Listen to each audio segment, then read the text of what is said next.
Hey guys, and welcome back.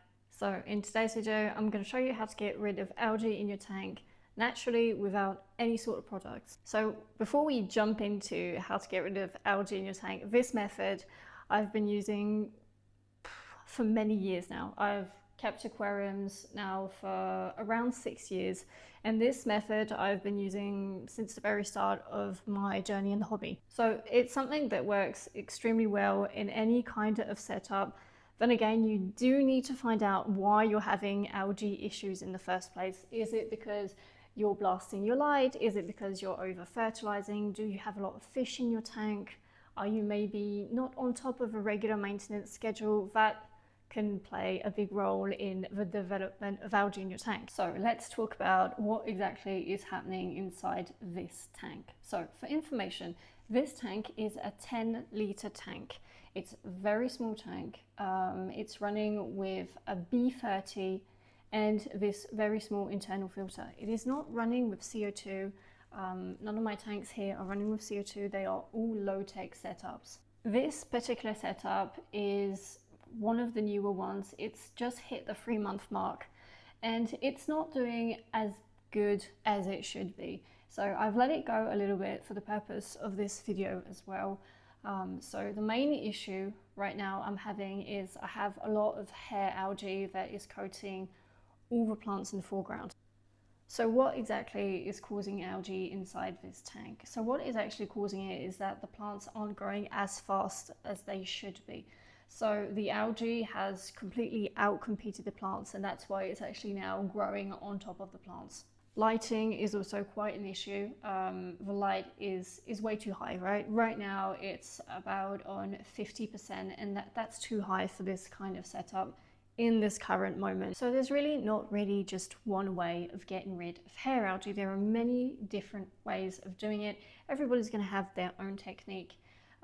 So what I like to do is I don't want to use any chemicals in this tank. I have shrimp, I have snails. I know they are quite sensitive to chemicals, and that's not the route I want to do here. So this method may be longer than some of the other ones, but at least it's a sure method. You're not risking anything. You're also not going to be spending any money whatsoever. So it's really the natural route of doing things. If you do have a lot of hair algae in the tank, the first thing you want to do is you want to clean your hardscape as much as you can. So you can use a toothbrush, you can use small wire brushes. There's a lot of things you can use in your tank to get rid of hair algae. Some people even use, long kind of toothpicks to kind of swirl the algae and take as much out as they can. So that's the first thing you want to do, is to manually remove everything you have inside your aquarium. The second thing you want to do when you've manually removed as much of it out as you possibly can is you want to water change. So why am I saying this? Obviously there's a lot of algae that's going to be in suspension in your water column, and you don't want that to stay because it's just going to settle elsewhere and start growing again. Why does it do that? Well, algae doesn't really act like a plant. Algae actually proliferates through spores. So if you want to do extensive research on that, I absolutely do recommend it, because the more you're going to understand how algae spreads, how algae grows, the better understanding you're going to have to be able to beat it. The third thing you can do when you've done these first 2 steps would be then to clean out your filter media. So why? So obviously there's a buildup in our tanks of food, organic matter, waste, but also spores. So again, algae spores are going to be present in your filter media, and if you haven't cleaned it out in a while, well, it's a safe bet to do so. So then it's going to minimize again the spores that are going to be in your system and in your water column. You do also need to bear in mind that, algae is a natural thing. It's nature, it's in our aquariums, it's there, it's present, it's not the enemy. Having a little bit of algae is fine, but when it starts impacting plant growth, that's when you're going to start to have problems in your tank. So don't worry, everything is fixable to a certain extent, apart if you have nitrates that are at toxic levels. That's a whole other story. We're talking about, you have your tank, you do your regular maintenance, but you are having algae issues. So let's remember that going the natural route is not going to make your tank change overnight. This is a change that's going to happen over time. Sometimes it can take only a couple of weeks. Sometimes we're talking about a few months, depending on how much algae you started it off with initially. For the purposes of this video, I'm not going to be manually cleaning the tank. right now. I'm just going to leave it as is. So then you guys can see the results after 4 days. So first thing I'm going to do is I'm going to do a complete blackout. What does that mean? I'm just going to turn off the light for 4 days straight. I'm not going to be wrapping or covering the tank from any kind of ambient light. I'm not going to be doing that. Simply turning off the light. So obviously turning off the light for 4 days isn't going to completely kill the algae. What that's going to do, it's going to soften it enough, right? It's going to impact it enough for the snails and the shrimp to start picking at it. After 4 days, I'm going to turn the light back on, but I'm going to turn it on to maybe 10 to 20%. So guys, I will see you in 4 days.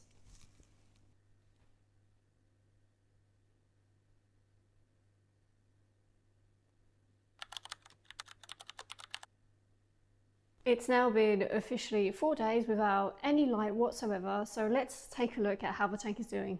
So firstly, I'm going to turn the light back on and I'm going to put it on 20%. It's going to stay like that for the next few weeks. So let's take a look at some before and after shots. You can see here that the filter had a lot of algae on it and now it's completely algae free. You can also see a big difference with the carpeting plants at the front. The algae has started to die off and the shrimp are now actively picking at it, and it does look a lot better than it was 4 days ago. You can also see quite a difference here with the pogo stamon. It really has gotten better and it's going to continue to do so with a lower lighting setting. Here as well there's a good difference. This one still needs a little bit of work. It was the one that was the most coated in algae, so I think it's going to take another week or so to get it perfect. So after 4 days the results are quite promising. As you can see, it has made a considerable dent in the algae to do a blackout. And now what's important is to keep the lighting on the lower setting for the next week. During this whole week I will not be water changing. The only thing I will be doing is simply topping off the tank.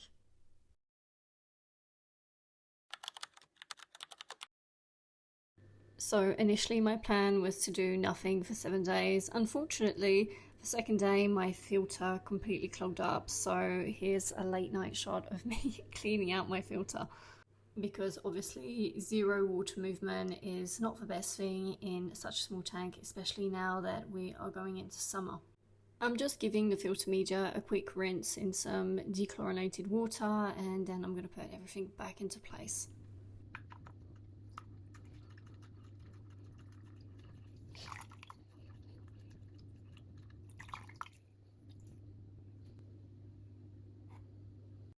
Now that the filter is completely unclogged, I can see a clear difference. There's some decent flow now in the tank and I'm just going to fish out the leaves with the net and I'm going to be good to go.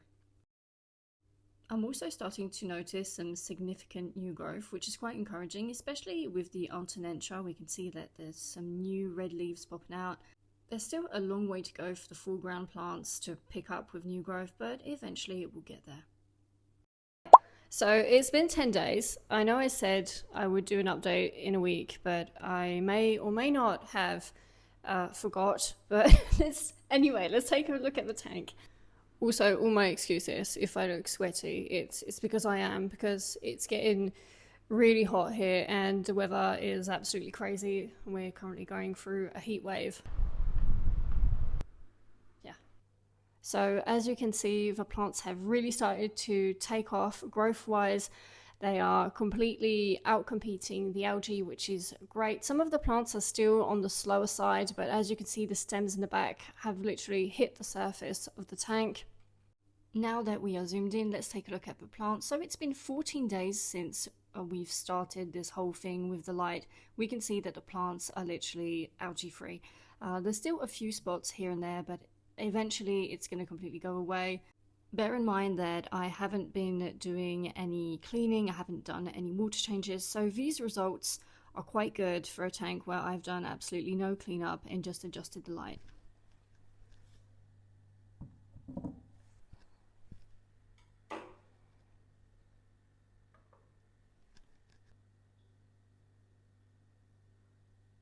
So there's just a little bit of stubborn hair algae left on one of the plants. So what I'm going to be doing today is simply trimming off the top of the plants where the algae is. I could also give it another week, another 2 weeks, and it would completely disappear. But for the purposes of this video, I'm also going to show you that trimming is also beneficial when it comes to treating hair algae. Now that we're zoomed in, we can see that some of the older growth, I'm going to show you guys, which is here, which is kind of mid-stem, it has this algae on it. The leaves are older, the algae has really grown on it. So again, like I said, if you'd leave this for another couple of weeks on this light intensity, it would take care of itself. But the goal is also to promote new growth. Some of these leaves we can see are not looking the best. So yeah, I'm going to be trimming them down.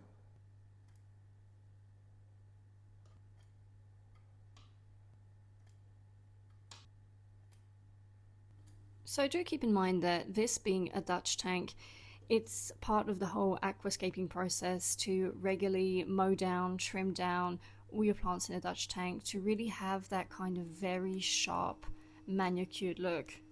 So we are very far from the nature style aquascapes. This is kind of like a high-end garden. It's also quite beneficial to trim back your plants every now and then, even if you don't have a Dutch tank. What it does also is it helps with density. Every stem, every plant you cut in half, you're going to be able to replant, and over time it's going to give you twice as many plants, so a lot more density. So yeah, don't be afraid to trim back your plants.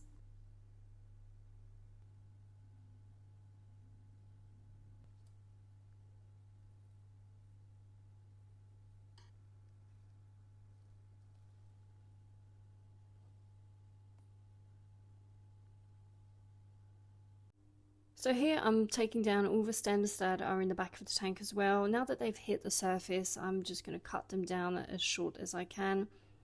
As much as I really like the look of these stems when they hit the surface, eventually what they do is as soon as they hit the surface, they start to grow in a horizontal manner, and that just blocks out light, and that's not something you want when you're trying to grow healthy carpeting plants or foreground plants. So again, this may seem quite aggressive trimming wise, and it is, but bear in mind that it is a Dutch tank. The plants are going to grow back in a matter of weeks, and they're going to grow into very soft, rounded shapes, and that's exactly the look I'm going for with this tank. I'm also going to be putting aside these stems because I do need them for another project that's coming very soon. The plant that I'm trimming here is one of my favorites currently. It's called a Rotala bonsai, and I think it looks absolutely amazing. Obviously with CO2 it would look a lot different, but I'm very happy with how it looks right now.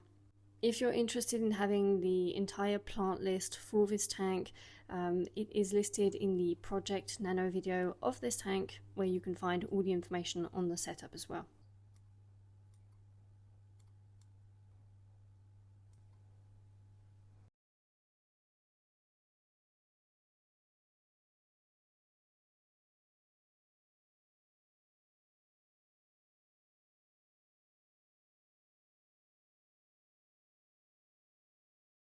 And the trim and replant is now complete, and as you can see, the tank is looking a lot different. It's looking a lot tidier, and it's looking a little more like a Dutch tank, which was the whole goal.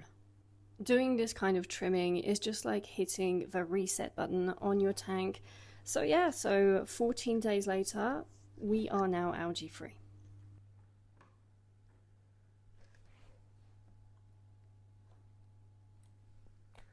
And that's the end of today's video. So guys, I hope you realized how much lighting can affect your tank, how much you can actually, get rid of algae just by dimming your light, by doing a blackout, by doing regular maintenance and cleaning. It does go a long way.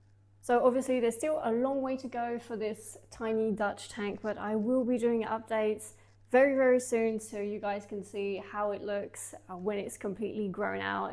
I'm sure it's going to look absolutely amazing. Do bear in mind that sometimes it can take time, and it takes also patience when dealing with algae, so don't lose hope. I also want to take a quick second to say thank you to everybody that is currently supporting the channel, for liking, following, leaving me daily comments on videos. Thank you so much, guys, because it really does make a difference. I'm not very good at this. This is not my strong point. I do get around. So on that note, guys, I will see you next Monday for a new video. Thank you very much for watching.